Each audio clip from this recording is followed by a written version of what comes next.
Okay, last section of the unit, 5.7. Today we're going to look at integrating inverse trig functions, and here's 3 that we have to know. You might be thinking, well, where's the other 3? And there's a reason we don't need to know them, so don't worry, they're not going to be on another day.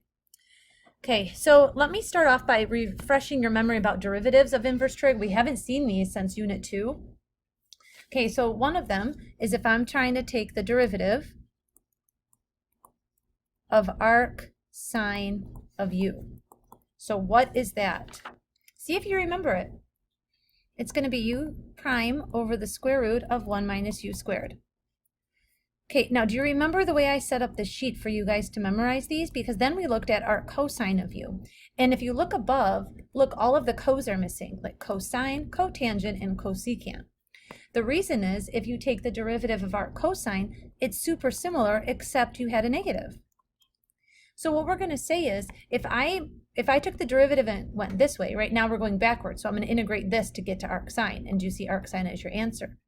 If I have a negative, why would I memorize this formula? Couldn't I just factor the negative out in front and integrate that? Which is essentially this in arc sine. So that's why we're not looking at the cos. The other thing to note is when we learn the derivatives, those all had 1s, because this was our u, and then we had a 1 here. Up here, we could have a number here, and we'll account for it over here. Okay, so this is a slightly different, super similar. I'm not going to go ahead and write all these out. If you guys want to list them out, go ahead. Same thing here, the derivative of arc tangent. Well, you know what, let me do one more. So if you take the derivative of arc tangent, just because I want to review this with you, it's going to be u prime over 1 plus u squared. So again, looking at similarities, if I integrate two things being squared, just like that, I'm going to get arc tangent, because the derivative of arc tangent gave me that. Okay, that u for some reason got kind of weird. Let's fix that. Now, if you took the derivative of arc cotangent, you ended up with negative u prime over 1 plus u squared. And again, do we want to memorize a lot? No way. So if I have to integrate this, I'm going to factor the negative out, and then it turns to this problem. Okay, so you have to know these 3 as we start the section. Let's go through it and see what they have in common and maybe what they have different, just so we can identify them. These all have a 1 over a in front. And remember, a is the number being squared in the original problem, except arc sine. Arc sine is the only one without a 1 over a in front. Look at following each trig function. You have a u over a. The other thing is look at arc sine and arc secant. Both have radicals, except in arc secant, you have variable squared minus number squared, and in arc sine, you have number squared minus variable squared. So can you see they flip? Also, arc secant has a variable in front. Arc tangent, we're going to see a lot of. There's no radical, and it's number squared plus variable squared. Okay, we're going to talk strategy here. I think we have 7 problems. If we look at number 1, I want you to pretend we don't know it's from this section. What would our first thought be? Try u sub. So what would u be? U would be the stuff under the radical 4 minus x squared. But that derivative is a negative 2x, and there's no x anywhere in the problem, so that's not going to work. So then, once u sub fails, then we say, oh, we know the rules from 5.7. Look up above, and what rule does this look like? I have a radical, so it's going to be arc sine or secant. I have a number squared minus a variable squared, so it's arc sine. We have to identify u and a. A is the number being squared, which is a 2. And u is going to be the variable squared. Now in this case, this is our first problem. It's not too bad. X is just being squared. So u is x, so du is dx. Because u is x, we're not really using a u sub in here. We can just apply the formula. Remember, arc sine is the only one that doesn't have a 1 over a. So when I go to write this out, it's just going to be arc sine of u over a, so x over 2 plus c. And that is it. Formula's messy, work was not. Okay, let's go to the next one. Let's say we see this on a test. What are we going to think first? Well, let's let the stuff under the radical be u. Does that work? The derivative is negative 2x, and there's an x. Okay, so this is not from this section, but I put these in here because I think it's good for you to see what belongs in this section, which versus which does not. So u is 4 minus x squared. Du is negative 2x dx. So when I go now to do my function, I'm going to replace u first like always.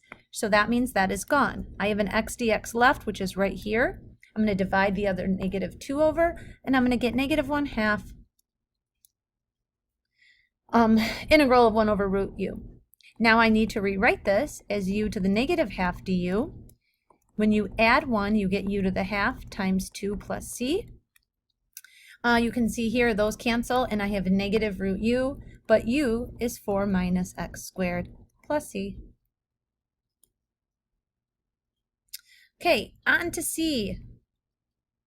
What are we going to try first? We don't know what section we're in. We're going to say let u be 2 plus 9x squared.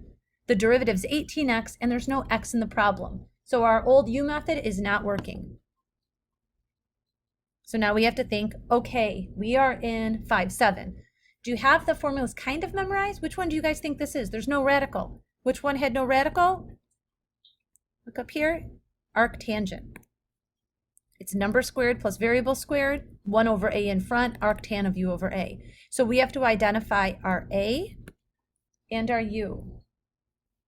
Our a is our number being squared, which is 2. So what do you square to get a 2? Root 2. Now let's rewrite this because we have to see what is being squared here. It's going to be dx 2 plus, what do we get? What do we square to get 9x squared? 3x. So now we can see that our u is 3x and our du is 3dx. So this is going to be a little different from above because before this was so easy because u was x, right? And we could just apply the derivative really quickly. Here we're going to have to do a little substitution. Okay, so let's rewrite this. A is root 2. That's how I got that. 3x gets replaced with u. I normally don't replace my a with what it is. I leave it as root 2. You can go ahead if you want. Oh, did you guys see I did double dx over here? Don't need that. Okay, so going on, where are we? Let's cross off. We did this. We did that. Now I have to replace dx is 1/3 du.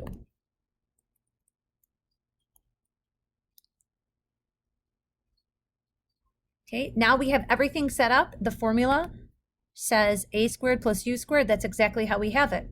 Now, does arctangent have 1 over a in front? Yes. The only one that doesn't is arcsine.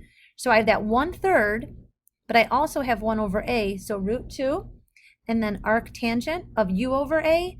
U is 3x, and a is root 2.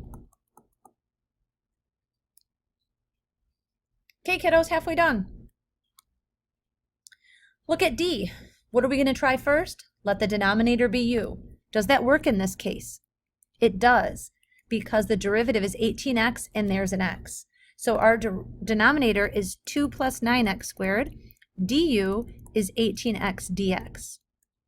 Do you guys notice the difference between these? This did not have an x. Okay, when we don't have a variable up there, chances are it's from 5-7. When we do have a variable, it could or could not be. We have to double check if its derivative is in the numerator. Okay, replacing this, the bottom is u. I'm going to cross that out. I have an x dx left, which is right there. Divide both sides by 18, and I get 1/18 the integral of 1 over u du. We know how to integrate 1 over u. It's just natural log of u. So we get 1/18 natural log of 2 plus 9x squared plus c. Okay, first page done. On to page 2. Look at this whole page, guys. We got a whole bunch of definite integrals. Okay, so we have to make sure that we don't put x's back in, and we also have to make sure we change our bounds. Okay, let's think about this one. What could we do here? What could u be? Is this u sub? Well, let's try it. If u is the denominator, remember we write it like this. When I go to take du, I'm going to get 2 sine, and the derivative of sine is cosine. So this is not going to work. The reason is this would be my u, and I have a cosine left, but look at du is generating this extra sine. Okay, so that would be our first thought, and it does not work. Now we have to think, okay, then this is probably from 5-7 if u sub doesn't work. What is the only one without a radical in the bottom? Isn't that arctangent? Arctangent is a squared plus u squared.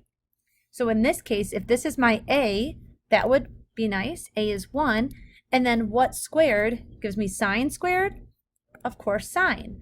So if u is sine, what's du? Cosine x dx. And we're good to go because look up top, cosine x dx. Okay, so let's start setting up our integral. A squared is 1 squared plus sine is u, so that's u squared. Okay, so I took care of the bottom. I have a cosine x dx. Oh, awesome. Du. What's left? We need those bounds. Remember, we need to change them. Once we go to u, we don't go back. So I'm going to sub, the rule is u is sine x and x is 0. Remember, these are x values that would go in. Now we have u. So what I'm going to do is I'm going to replace this with sine of 0, which is 0. u2 is going to be sine of pi over 2, which is 1. Okay, now we can replace our bounds going from 0 to 1. I know this rule, if you look up above, it's arctangent. Does arctangent have 1 over a? It does, but a is 1. I just don't want you to forget about that. So then you have, you know what, let me put an equal sign here. So this is going to equal 1 over a, 1 over 1, arctangent of u over a, and a is 1, from 0 to 1. This gives me arctangent of 1 minus arctangent of 0. Arctangent of 1, it's saying when is the x and y the same on the unit circle? Because this would be sine over cosine. And if I got 1, it's saying when are they the same? And that's at pi over 4. Because both of them have, like, the sine is of pi over 4 is root 2 over 2, and the cosine of pi over 4 is root 2 over 2. Arctangent of 0, what radian gives me a 0, and that would be 0, so pi over 4 is my answer. Okay, going on to f. Try u sub first. If this is my u, the derivative is 2x, and there's no 2x in the problem. So u doesn't work. This looks like, what's a number minus x squared? Under the radical, that would be arcsine. The reason this isn't arcsine, though, is because we would want a number up top, and we have an arc cosine. Okay, let's be creative here. Pause it and try to think of something. We need something to be u. What's left? Okay, I hope you thought about it. What if u is arc cosine of x? What's du? Go back and look, guys. Arc cosine, right here, is 1 over the square root of u squared with its derivative up top.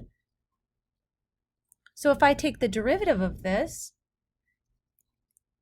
oops, keep forgetting that. It's a square root. We said arc cosine was a square root of 1 minus x squared. The derivative of x is 1, and we have a negative 1 up top. And then look at right here. Du is in the problem. Okay, this is just us making sure that we know our rules. So when I go over here to the problem now, I'll deal with the bounds in a second. I'm always going to sub my u in first. My u is arc cosine, so my numerator is a u. And then look right here. Oh, you know what? I like crossing that off. What do I have left? I have 1 over the square root of 1 minus x squared dx, which is right here. So I just need to put that negative 1 on the other side. For something that looked really bad, this is now looking really good. But now we need our bounds. So the translation is arc cosine of x. So to get my u, I'm going to sub this in for x and this in for x. So this is going to be arc cosine of 0. Now what this is saying is on the unit circle, when do I get a value of 0? And the x, because that's cosine, is going to be at pi over 2. So this is going to be pi over 2. u2, I'm going to find arc cosine of 1 over root 2. Do you guys recognize that if you rationalize it? Oops. We need arc cosine. It's root 2 over 2. So on your unit circle, when do you get root 2 over 2 for your x? And that's right there at pi over 4. So now I'm integrating from pi over 2 to pi over 4. This is going to give me negative u squared over 2 from pi over 2 to pi over 4. The negative 1/2 I'm going to pull in front as a scalar, and I'm going to get pi over 4 squared minus pi over 2 squared. Let's move the screen down. This is now going to give me negative 1/2. What is this? Pi squared over 16 minus pi squared over 4. If I get common denominators, if anything, the algebra is taking us the longest, or the computation. The calculus, once we realized the derivative, was pretty quick. Okay, I was just double checking everything there. Now when I get common denominators, isn't this really like 4 and 16? So I'm going to get negative 3 pi squared over 16. If I clean this up, my final answer is going to be 3 pi squared over 32.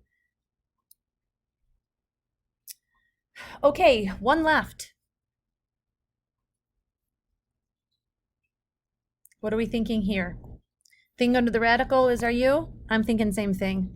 1 minus e to the negative 2x. If I take that derivative, the derivative of 1 is 0. If I take this derivative, we have a negative. Okay, so I'll write that after I switch the pen back.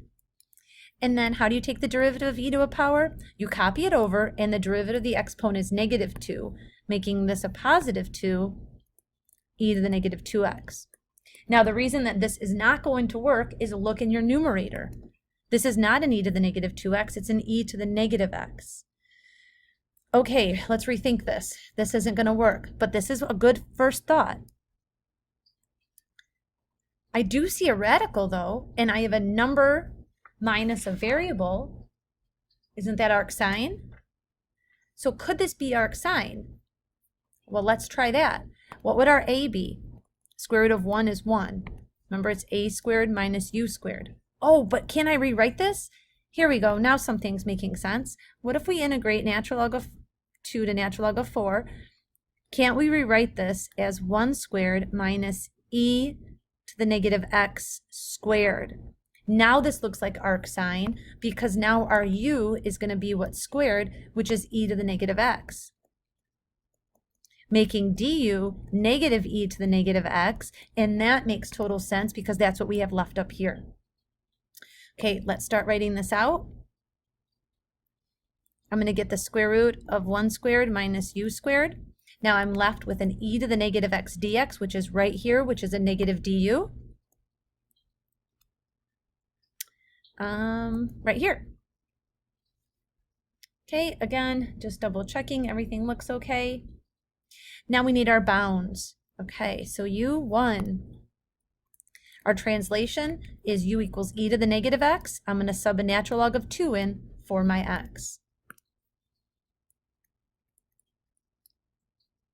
Now I want to be able to cancel these, but I can't because the negative's in the way. So what we're going to do is we're going to rewrite it as e to the natural log of 2 to the negative 1, because remember we can put that exponent up.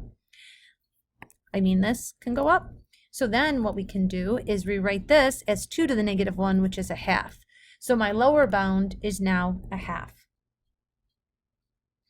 Now we're going to do the other bound. It's e to the negative x is natural log of 4. Same idea, natural log of 4 to the negative 1. 4 to the negative 1 is a fourth. My other bound is a fourth. Everything looks exactly like the arcsine formula, so we're going to go on. Does arcsine have 1 over a? It does not, but we do have a negative in front. And then it's arcsine of u over a, but a is 1. And this goes from a half to a fourth. So now I have negative arcsine of a fourth minus arcsine of a half. If you want to go ahead and type that in your calculator, you can. You're going to get 0.271. If you didn't have a calculator, you could have just left it like that. It might have made sense to distribute the negative if you were leaving your answer in expanded form. Okay, 2-7, day 1, we're done. Oh, 5-7, sorry guys.